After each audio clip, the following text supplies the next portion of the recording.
ማቹዋል ውድ የግዕዝ ኸርባል ሜዲካል ቲዩብ ተከታታዮቻችን እኛ እግዚአብሔር የተመሰገነ ይሁን በጣም ሰላም ነን። ረዘም ላሉ ጊዜያቶች ቪዲዮዎችን ወደ እናንተ ሳናደርስ በመቆየታችን ከወዲሁ ይቅርታ እየጠየቅን ዛሬ አዲስ በሆነ ቪዲዮ ወደ እናንተ መጥተናል። ይኸውም ከመስክ ቀጥታ ሐኪም በቀለ ላቀው ሎል ስለሚባለው ጥቅም ስላለው ተክል እንዲሁም ስለ ቅጠሉ፣ ስለ ቅርፊቱ፣ ስለ ጥቅሙ ሁሉ ያብራራልናል። ከእናንተ የሚጠበቀው ሰብስክራይብ ሳታደርጉ ይህንን ቪዲዮ እያያችሁ ያላችሁ ሰዎች እባካችሁ ቤቱን ሰብስክራይብ ማድረግ አይረሳ። እንዲሁም ለሌሎች ጓደኞቻችሁ ሼር በማድረግ ቤተሰብ ሆኖ ቪዲዮውን እንከታተል። አዘጋጅቼ ማቀርብላችሁ እኔ ተስፋነሽ ሉቃስ ነኝ። አመሰግናለሁ። ሰላም ጤና ይስጥልኝ ውድ የግዕዝ ሄርባል ሜዲሲን ቲዩብ ተከታታዮች፣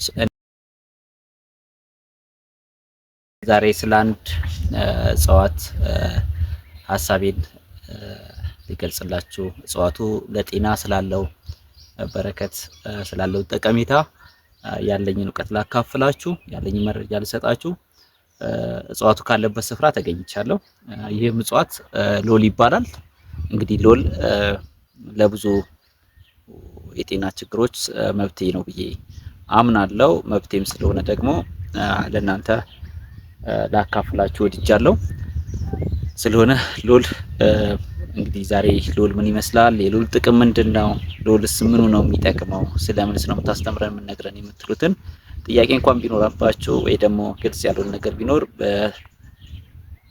በእርጋታ ጊዜ ወስዳችሁ በማዳመጥ ከሀሳቡ በደንብ እንድትረዱ ጠይቃለሁ።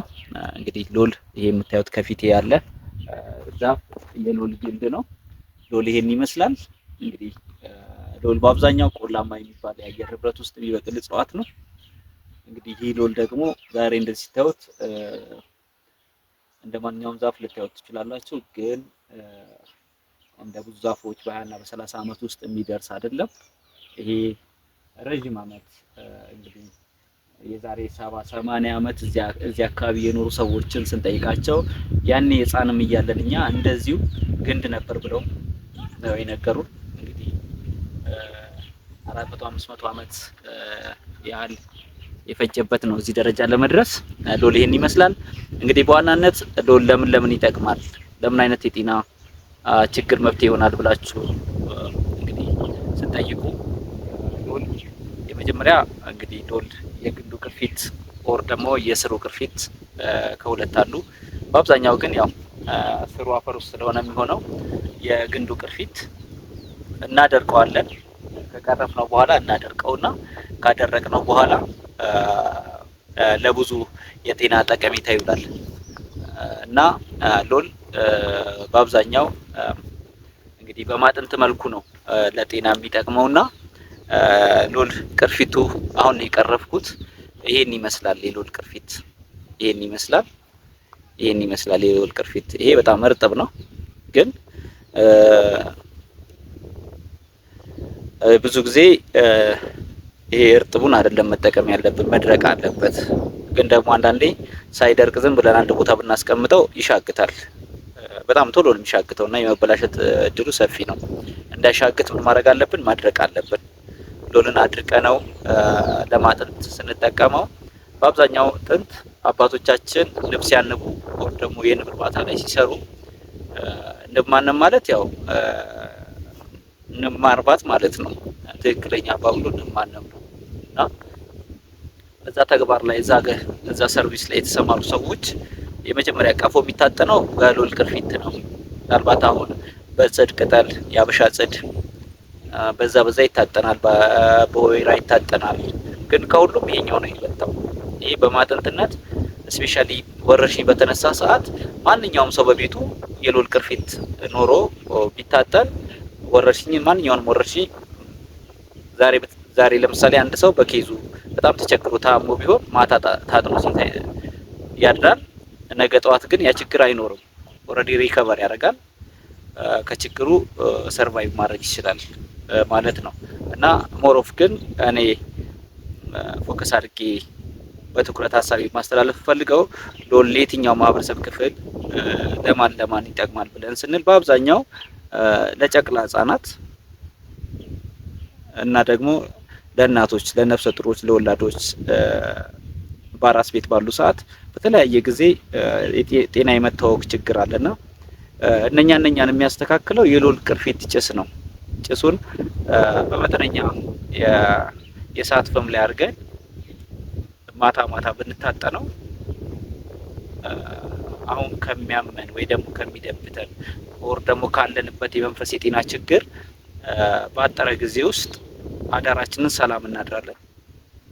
ቀጣይ የተስተካከለ ላይፍ ይኖረናል እና ወሮፍ ህጻናት ብዙ ጊዜ በእንደዚህ አይነት የጤና ችግር ውስጥ በሚሆኑ ጊዜ ወላጆች የሎልን ጥቅም ብታውቁ ልጆቻችሁን ከእንደዚህ አይነት የጤና ችግሮች ባጠረ ጊዜ ነፃ እንዲሆኑ ታግዟቸዋላችሁ ማለት ነው። ስለሆነ እንግዲህ ሎል ያው በአብዛኛው አሁን ላይ በብዛት አይገኝም። እጽዋቱ እየጠፋ ያለ እጽዋት ነው። የሎልን ጥቅም እየነገርኳችሁ ያለውን እጽዋት ጥቅም ላይ ለመዋል ሳይሆን እጽዋቱ እንደጠፋ ኦር ደግሞ እየጠፋ እያለ እንደሆነ ተረድተን እያንዳንዳችን እንደ አባቶቻችን እጽዋትን የመትከል ልምድ እንድናዳብር፣ ይህም እጽዋት ደግሞ የእያንዳንዳችን ደጃፍ ላይ በአብዛኛው ልክ የማገዶ እንጨቶችን እንደምንተክል ሁሉ ላይክ ባህር ዛፍ እንደምንተክለው ሁሉ ሎል ደግሞ ሰፊ ጠቀሜታ ስላለው ከባህር ዛፍ በብዙ መንገድ የተሻለ እጽዋትም ስለሆነ መድኃኒትም ስለሆነ ከዛ በላይ ትኩረት ሰጥተን ሎልን ብናስፋፋው ብናለማው የተሻለ ነው የሚል ምክረ ሀሳብም ስላለኝ የመጥፋቱም ነገር ስጋት ስለሆነብኝ ጭምር ነው እና ሎልን በዚህ ልክ ጥቅም ስላለው እስፔሻሊ ሀገራችን ደግሞ አሁን የንብ እርባታ ላይ የተሰማራችሁ ሰዎች ይሄ ትልቅ ሀብት ነው። የንቦችን ጤና የንቦች ለምሳሌ ሲዝናል ሊሆኑ አንዳንዴ የክረምት ሲዘን በረዘመና በቀዘቀዘ ቁጥር ንቦች በጣም ጤናማ ላይሆኑ ይችላሉና ያን ጊዜ ኤሪያውን የሎል ቅርፊት ጭስ ብናጭስላቸው እጅግ በጣም ጤናማ እጅግ በጣም ፕሮዳክቲቭ ምርታማ ይሆናሉና ይሄንን ነገር በጣም ታሳቢ በሆነ መንገድ ሎል ላይ ሎልን የማልማት ዘመቻ ብናደርግ እንደ ሀገር፣ እንደ ሕዝብ፣ እንደ ማህበረሰብ ተጠቃሚ እንሆናለን ብዬ አስባለሁ። ያለውም የጤና ጠቀሜታ ደግሞ እጅግ በጣም ትልቅ ስለሆነ ብዙ በሕክምና የማይሞከሩ የማይድኑ ሁለተኛ ደግሞ በሕክምና እናድናችሁ ብለን ስንላቸው ሌላ የጤና ችግር ውስጥ የምንገባባቸው የመንፈስ በሽታዎች በቀላሉ በሎል ጭስ በሎል ማጥንት መጠቀም እንችላለን እና በዚህ ሎልን እንትን ማለት እንችላለን እና ሎል ብዙ ጠቀሜታ አለው። ሌላው ደግሞ እንግዲህ ሎል በመድኃኒት ቅመማ ደግሞ ከሌላ እጽዋቶች ጋር ስንቀምመው ጠንከር ያሉ ሲሪየስ የሆኑ ክሮኒክ የሆኑ እንደ ኤፒለፕሲ ኤንድ ሲዠር ለረጅም ጊዜ በህክምና የህክምና ሂደት ውስጥ የማይታከሙ ሰዎች ግን ያው በዛ ውስጥ የሚያልፉባቸውን የጤና ችግሮች አሁንም ማከም ይችላል። እሱም ደግሞ እንዴት ነው? ሎልን እንግዲህ በአብዛኛው ከጤና አዳም ከነጭ ሽንኩርት ጋር ሲቀመም የተሻለ የህክምናውን አቅም ያሳድጋል እና ደግሞ አገልግሎቱም እየሰፋ ይሄዳል ማለት ነው። እንግዲህ ሎል እንዴት አድርገን ነው ኤፒለፕሲ እና ሲዠርን የምናክመው? ሎል እንዴት አድርገን ነው ሌላ ደግሞ ይሄ የመንፈስ በሽታ ጠንከር ሲል የዛርና የዛር ውላጅ በሽታዎችን ስፔሻሊ እንግዲህ ዛርና የዛር ውላጅ በሽታዎችን አንዳንድ ማህበረሰብ ውስጥ ወይ ደግሞ አንዳንድ ግለሰቦች እንደ አምልኮ ሊያዋቸው ይችላሉ። ግን ደግሞ በጤና ረገድ ስናያቸው ደግሞ አንዳንድ የጤና ጠንቅ ናቸውና እነኚህ ነገሮች በቀላሉ በቤታችን ውስጥ በሚዘጋጅ ነገር ምክንያቱም ሰው ለአጋንንት ከሚገብር ለአጋንንት ከሚገዛ ለአጋንንት ከሚያመልክ ገና ለገና ነገ ህይወቴ ላይ ችግር ልጆቼ ላይ ንብረቴ ላይ ችግር ያመጣል ብሎ ከሚያስብ በቀላሉ ከዛ ራስን ፕሮቴክቲቭ ማድረግ ይቻላል በሎልና ጤና አዳም ነጭ ሽንኩርት ጋር በተቀመመ ቅመማ ወይ ደግሞ በተዘጋጀ ዝግጅት ማለት ነው። ለዛም ደግሞ በቅድሚያ ሎል በዚህ መልኩ የተቆረጠው ወይ ደግሞ የተቀረፈው ሎል ምን መሆን አለበት? መድረቅ አለበት። ምናልባት ይሄ ለሳምፕል ያህል ነው። እዚሁ እጽዋቱን ግንዱን ማጠገብ ስለሆነ ያለው ለሳምፕል ያህል ነው። ከዚህ ከግንዱ ላይ የቀረብኩላችሁ ነው እንድታዩት።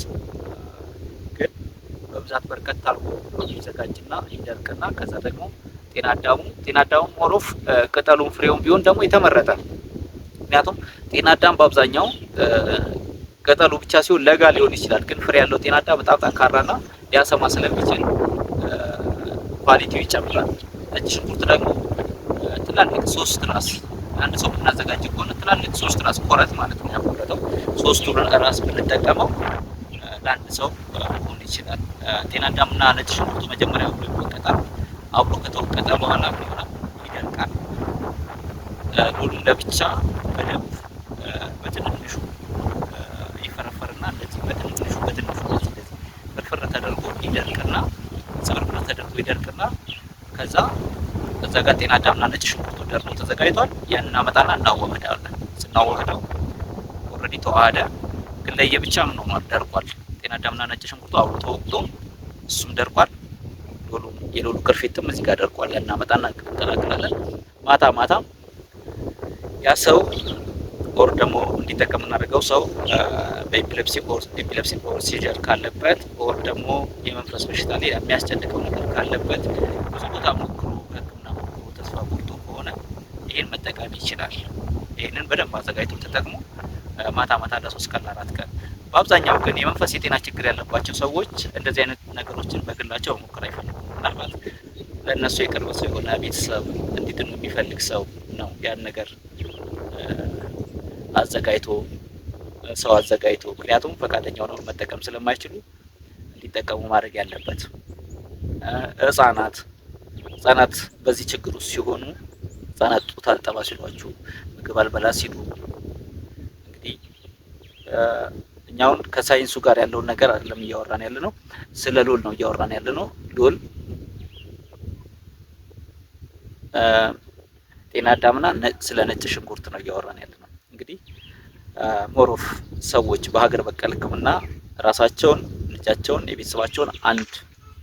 የቤተሰባቸውን አባል በሀገር በቀል ሕክምና ያለበትን የጤና ችግር ማከም ሲፈልጉ ኦር ደግሞ ያ ሰው በዚህ አሁን በጠቀስኳቸው የጤና ችግር ውስጥ አለ ብለው ሲያስቡ ይሄን ተጠቅመው ያን ሰው ከዛ የጤና ችግር እንዲድን እንዲያግዙት መረጃ ሀሳብ የማካፈል ሂደት ስለሆነ ይሄ ሞሮፍ ግን